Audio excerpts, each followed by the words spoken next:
My stepdad said I was just a burden, but after I left and found real love, they begged me to return. So I gave them a truth they couldn't handle. You wouldn't believe how quickly a place stops being home when someone keeps reminding you it's not really yours. I used to think family meant unconditional love and acceptance, until I learned that some people only keep you around when it's convenient for them. My name is Emma Wallace, I'm 21 years old, and this is the story of how I discovered that sometimes the family you choose is worth more than the one you're born into. I was studying marketing at the local community college, and working part-time at a retail store when my world started crumbling.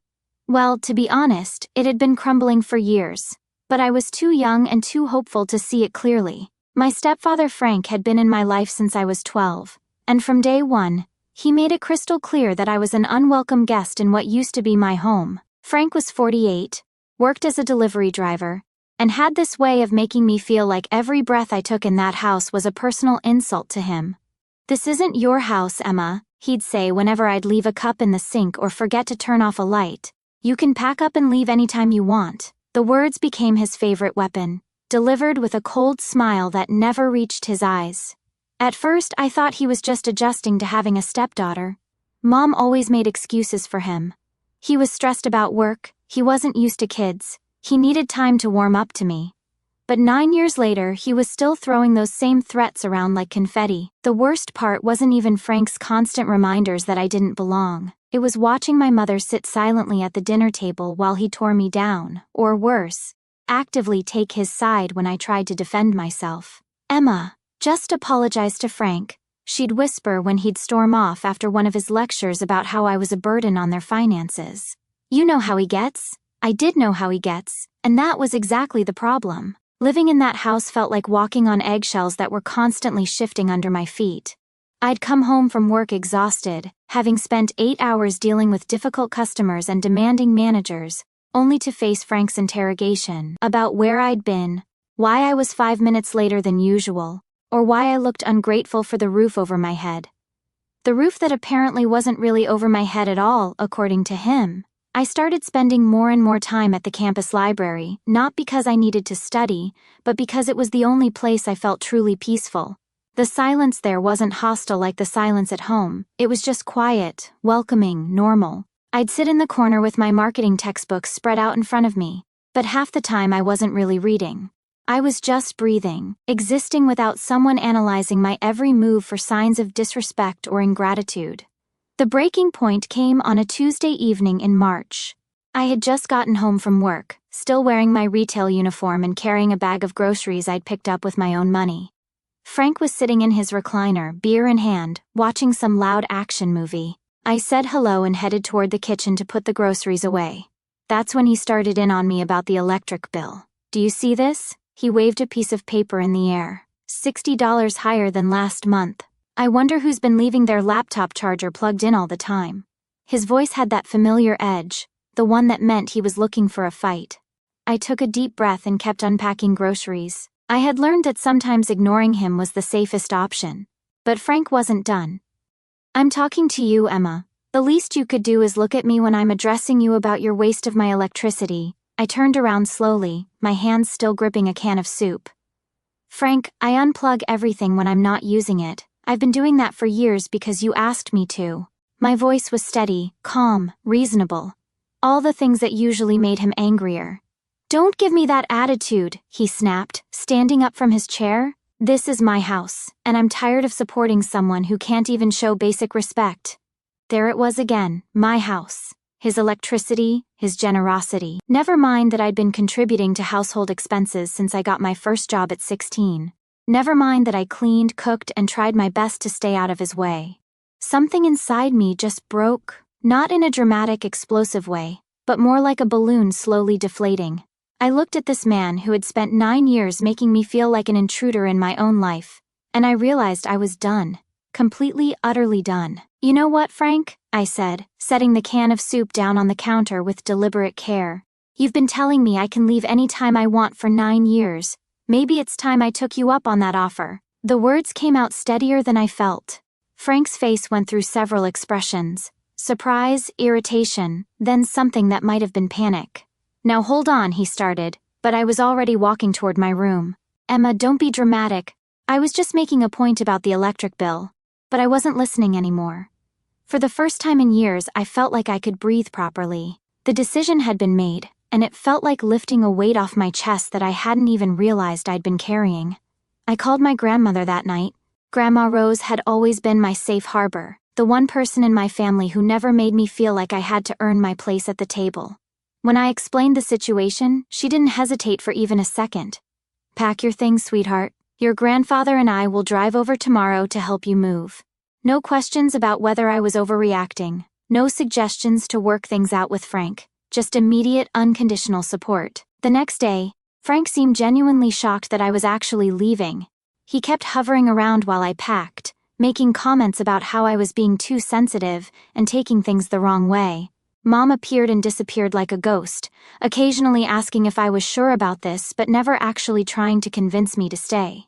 That told me everything I needed to know about where I really stood in that family hierarchy. As Grandpa loaded my boxes into his truck, Frank made one last attempt at control. "Emma, you're making a mistake. You'll realize how good you had it here." I looked at him standing in the doorway of the house I'd grown up in, and I felt nothing but relief. "Frank," I said calmly, "you've been telling me to leave for 9 years. I'm finally doing what you wanted. You should be happy." Moving in with my grandparents felt like stepping into a completely different universe. Grandma Rose had converted their guest room into a cozy space just for me, complete with a small desk for studying and bookshelves for my textbooks. The first morning I woke up there, I lay in bed for a few extra minutes just enjoying the silence. Not the tense walking on eggshells silence of Frank's house, but genuine peace. My grandparents treated me like I belonged there, because in their minds, I did. Grandpa would ask me about my classes over breakfast, genuinely interested in what I was learning about consumer psychology and market research. Grandma Rose would save articles from the newspaper that she thought might be useful for my studies. Neither of them ever made me feel like I was imposing or taking up space that wasn't meant for me. Within a month, I felt like a completely different person. My grades improved because I could actually concentrate on my homework without waiting for the next confrontation. I picked up extra shifts at work because I wanted to contribute more to the household expenses, not because someone was making me feel guilty about existing. For the first time in years, I was excited about my future instead of just trying to survive my present. I found a better job at a marketing firm, starting as an assistant but with opportunities to learn real skills and build actual experience. My supervisor, Mrs. Chen, was impressed with my work ethic and attention to detail. "Emma, you have a natural instinct for understanding what customers want," she told me, after I'd helped develop a successful social media campaign for a local restaurant. "Have you considered switching to a 4-year university to get your bachelor's degree?" The old Emma would have automatically assumed that was impossible, too expensive, too ambitious for someone like me. But living with people who believed in me had shifted something fundamental in my mindset. I started researching transfer programs and scholarship opportunities. For the first time in my life, I was making plans based on what I wanted, not what someone else would tolerate. 6 months passed in this new reality of actually enjoying my life. I was working full-time at the marketing firm, taking evening classes, and saving money for my transfer to a 4-year university. Grandma Rose and I had started a small garden together, and Grandpa was teaching me how to change the oil in my car. I felt like I was finally becoming the person I was supposed to be, without constantly monitoring myself for signs of ingratitude or disrespect. Then, on a Thursday evening in September, my phone rang. Mom's name appeared on the screen, and I almost didn't answer. We'd only spoken a handful of times since I'd moved out. Brief conversations where she asked if I was doing okay but never invited me to visit, or suggested that she missed having me around. But something made me pick up the call. "Emma, honey." Mom's voice was suddenly bright and warm in a way I hadn't heard in years. "How are you doing? We miss you so much." The dramatic shift in tone immediately put me on guard. This wasn't the distant, slightly guilty voice I'd become accustomed to. This was the voice she used when she wanted something. "I'm doing well, Mom. Work is going great and I'm planning to transfer to State University next fall." I kept my voice neutral, waiting to see where this conversation was really heading. There was always an agenda when Mom suddenly became affectionate. "That's wonderful, sweetheart. You always were so smart and ambitious."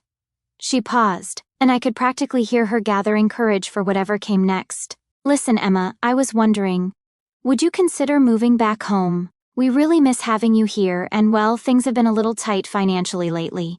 There it was, the real reason for the sudden warmth and the "we miss you" routine. I felt something cold settle in my stomach. Not sadness, but a kind of crystalline clarity. What do you mean by financially tight, Mom? Well, Frank lost his delivery job a couple of months ago. He's looking for work, but you know how the job market is right now. We're having trouble making the rent, and the utility bills are piling up. Her voice took on a pleading quality that I'd never heard before. If you moved back home, you could help us get back on our feet. We're family after all. I was quiet for so long that Mom started talking again, filling the silence with more explanations and justifications. Frank's unemployment wasn't his fault. The economy was tough. They'd tried everything else. They just needed a little help to get through this rough patch. The more she talked, the clearer the situation became. When Frank had steady income and didn't need me, I was a burden, an unwelcome expense, someone who could be kicked out at any moment.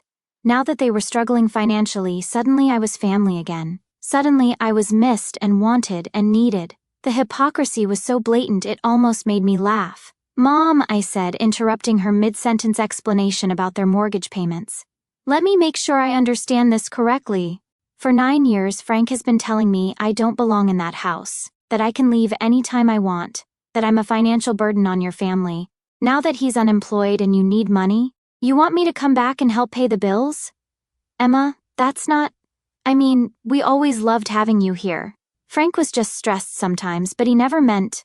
She was fumbling for words, trying to rewrite history in real time, but I had lived through those 9 years. I remembered every "this isn't your house" and every silent dinner while Frank explained my shortcomings to my mother. "Mom, I need you to be honest with me. Are you asking me to move back home because you miss me and want me to be part of the family? Or are you asking me to move back home because you need someone to help pay the rent?" The directness of the question seemed to catch her off guard. There was another long pause. When she spoke again, the fake cheerfulness was gone, replaced by something more desperate. "Emma, we really are in trouble here. The landlord has already given us one extension, and if we can't catch up on the rent soon, we might lose the house. You're doing so well now, and you always were more responsible with money than most people your age. We just need help getting through this difficult time." I walked out to the back porch while she was talking, looking at the garden Grandma Rose and I had planted together. The tomatoes were heavy on the vine, and the marigolds were still blooming even though fall was coming. This place had become home to me in a way that Frank's house never was, even when I was a child. "Mom, do you remember the last conversation I had with Frank before I moved out?" I asked. "He told me I was ungrateful for the roof over my head. He said I could pack up and leave any time I wanted. Do you remember what you said when I asked you to stand up for me?" "Emma, She started, but I wasn't finished. "You told me not to rock the boat. You said Frank was stressed about money and I should just try to be more understanding. You chose his comfort over my well-being every single time, for 9 years. My voice was getting stronger as I spoke, not louder but more certain. "Now Frank doesn't have a job, and suddenly you need me again. But not because I'm your daughter and you love me. Because I have money and you don't. That's not fair, Emma. We do love you. We're family." But even as she said it, she didn't sound convinced. "Mom, family doesn't spend 9 years making someone feel unwelcome and then suddenly change their tune when they need a bailout. Family doesn't let their partner treat their child like an intruder and then expect that child to come running when times get tough." I was surprised by how calm I sounded. This wasn't anger anymore, it was just truth. "So you're just going to abandon us? Leave us to lose our home?" Now the guilt-tripping was starting, the emotional manipulation I'd grown up with, the implication that setting boundaries made me selfish and cruel. "Mom, I'm not abandoning you. I'm just not going to pretend that this sudden interest in having me around is about anything other than money. Frank wanted me gone, and now I'm gone. You both made it very clear that I wasn't really part of your family. You can't just change the rules when it becomes inconvenient for you." I could hear her crying on the other end of the line, and part of me felt guilty, the part of me that had been trained since childhood to prioritize other people's comfort over my own well-being. But I thought about the last 6 months, about what it felt like to live somewhere I was actually wanted, about the plans I was making for my future.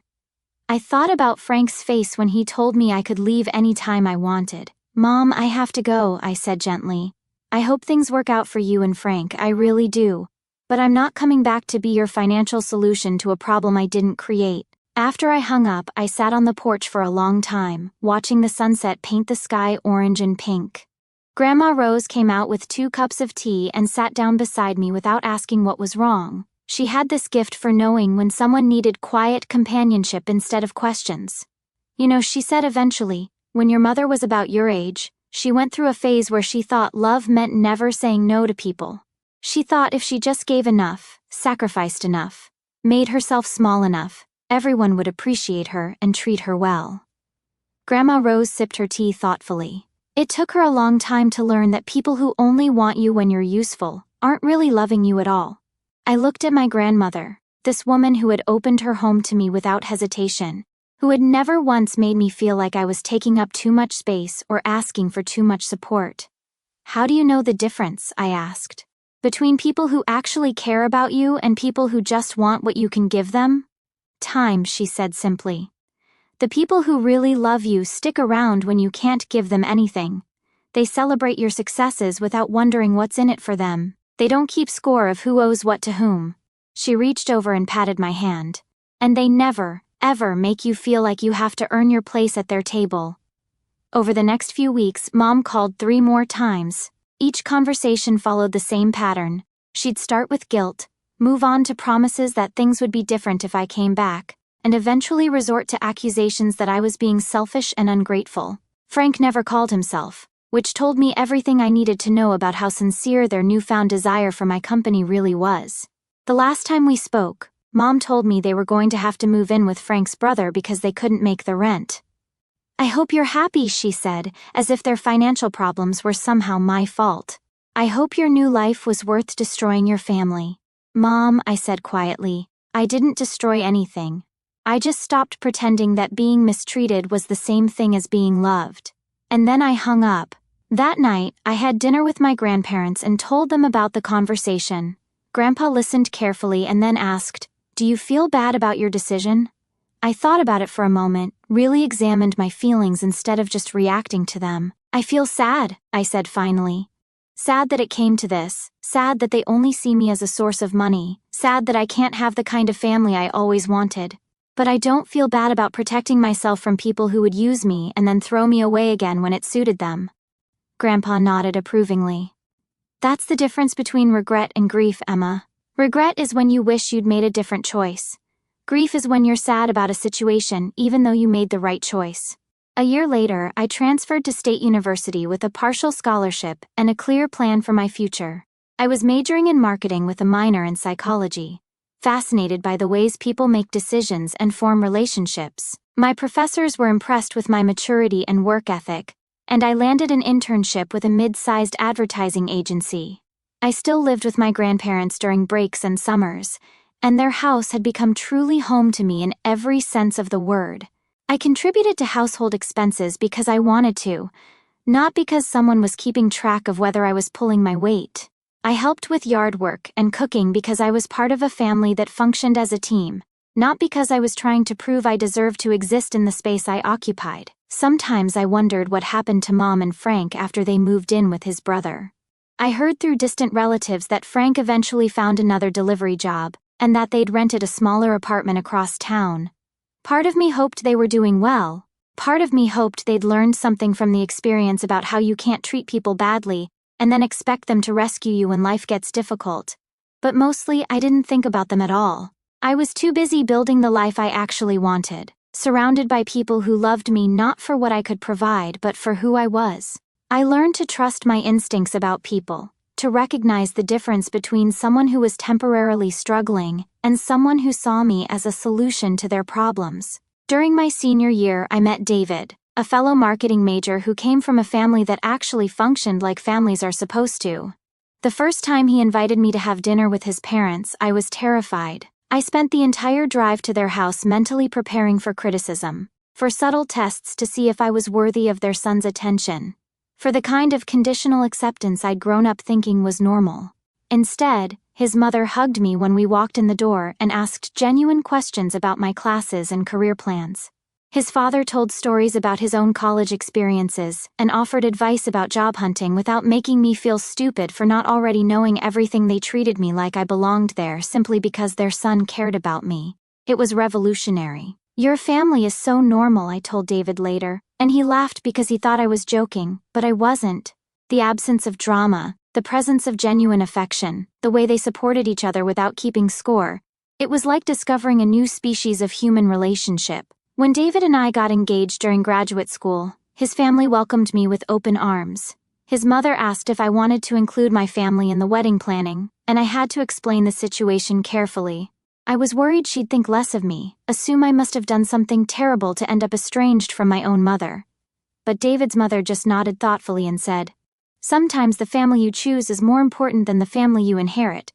We're honored to be part of your chosen family, Emma." And that was that. No judgment, no pressure to reconcile, no suggestions that I was missing out on something important by not having my mother involved in wedding planning. The wedding was small and perfect, held in my grandparents' backyard with all the people who had actually been there for me over the years. Mrs. Chen from my first marketing job came, and several of my professors, and David's whole extended family, who had adopted me as enthusiastically as if I'd been born into their clan. Grandpa Rose walked me down the aisle, and Grandpa gave a toast about how proud they were of the woman I'd become. I didn't invite Mom or Frank, and I didn't feel guilty about it. This was a celebration of love and commitment and new beginnings, not a place for people who had spent years making me feel unwanted.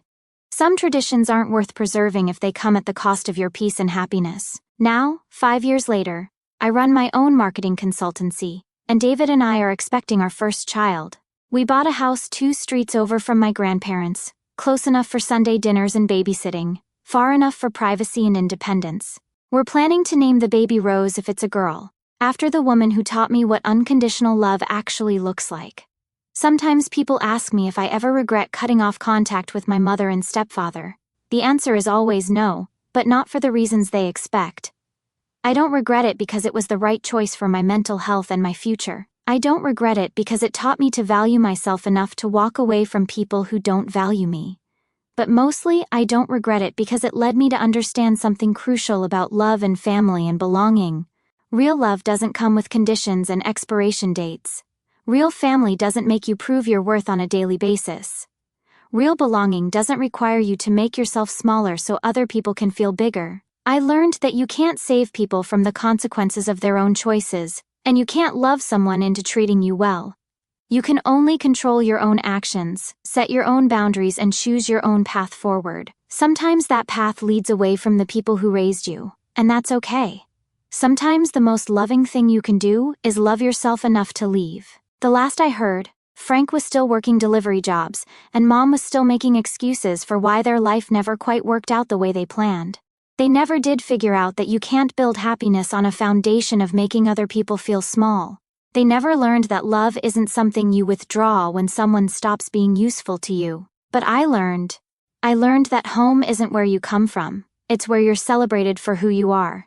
I learned that family isn't just biology, it's the people who show up consistently with love and support and genuine care for your well-being. I learned that sometimes the kindest thing you can do for everyone involved is to stop pretending that dysfunction is normal just because it's familiar. These days, when I tuck my nieces and nephews into bed at family gatherings, or when I watch David's parents play with their grandchildren, I think about the family I'm building. I think about the kind of parent I want to be, the kind of home I want to create, and I'm grateful, every single day, for the courage I found at 21 to walk away from people who couldn't love me the way I deserved to be loved. Because here's what I know now that I didn't know then. You are not required to set yourself on fire to keep other people warm. You are not obligated to accept crumbs of affection from people who should love you wholeheartedly. You don't owe anyone your presence in their life just because they share your DNA. And sometimes, the most powerful thing you can do is exactly what Frank told me I could do all those years ago: pack up and leave. Sometimes the best revenge isn't revenge at all. It's building a life so beautiful and full of genuine love that you forget why you were angry in the first place. I'm Emma Wallace, I'm 26 years old, and I chose my family wisely. And that, as they say, has made all the difference.